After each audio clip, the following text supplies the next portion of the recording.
তাৰ কাৰণে ৰংঘৰ প্ৰজেক্ট বা ৰংঘৰ প্ৰকল্পৰ নামৰ 145 কোটি টকাৰ আমাৰ প্ৰজেক্টটোৰ কাম চলাই থকা হৈছে। তাত অতি কমেও 560খন গাড়ী আহি তাত নামিবহি পাৰিব।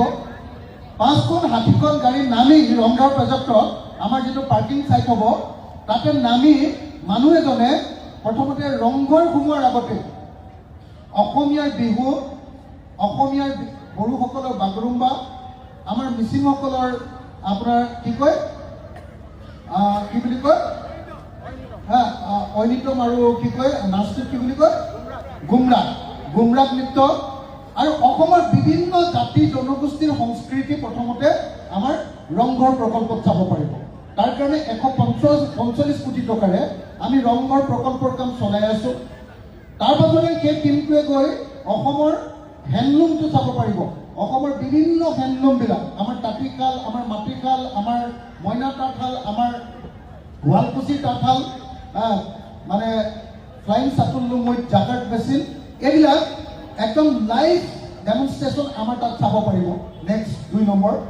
3 নম্বৰ আমাৰ হেণ্ডিক্ৰাফ্টবিলাক, যেনেকৈ ধৰক আমাৰ অসমীয়া মানুহে কেনেকৈ আপোনাৰ চালনী এখন বনায়, কেনেকৈ বিচনী এখন বনায়, কেনেকৈ মুঢ়া এটা বনায়, কেনেকৈ চকী মেজ বনায়, কেনেকৈ আমাৰ অসমীয়া মানুহে মাজুলীত কেনেকৈ আমাৰ আপোনাৰ কি কয় কুমাৰ শিল্প, আমাৰ বাচন বৰ্তন বনায়, আমাৰ কমাৰ শিল্পটো কেনেকুৱা, আমাৰ সৰ্থেবাৰীৰ কমাৰ শিল্প কেনেকুৱা, এই গোটেইবিলাকৰ লাইভ পাৰফৰ্মেঞ্চ এটাৰ day to day live performance এটাৰ আমি প্ৰত্যেক দিনাই ইয়াত কৰি ৰাখিম।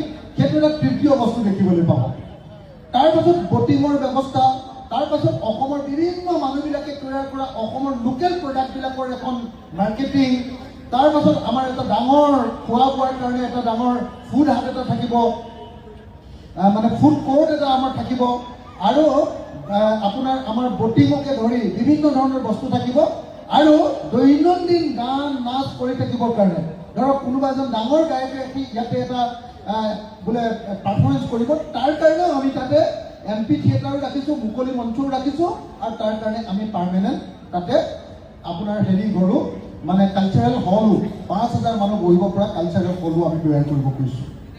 এনেকৈ মোৰ প্ৰথম প্লেনটো এতিয়ালৈকে কৈও থাকে নাই। আপোনালোকে সকলোৱে জানে এনেকুৱা ডাঙৰ প্ৰজেক্ট এটা হ'বৰ কাৰণে 36 মাহ সময় আমি দিছোঁ ৰংঘৰ প্ৰজেক্টটো বনাবৰ কাৰণে। 36 মাহ সময় দিয়া কৈছে, এতিয়া 6 মাহমান সময় শেষ হৈছে। গতিকে মই ভাবিছোঁ যে 2026 চনৰ শেষত বা 2027 চনৰ প্ৰথম ভাগতে আমি ৰংঘৰ প্ৰকল্পটোৰ কাম আৰম্ভ কৰিব পাৰিম। সেইটো প্ৰকল্পৰ পৰা খোজকাঢ়ি তাতে গাড়ী ৰখাই খোজকাঢ়ি আমি গ্ৰীণ কৰিডৰ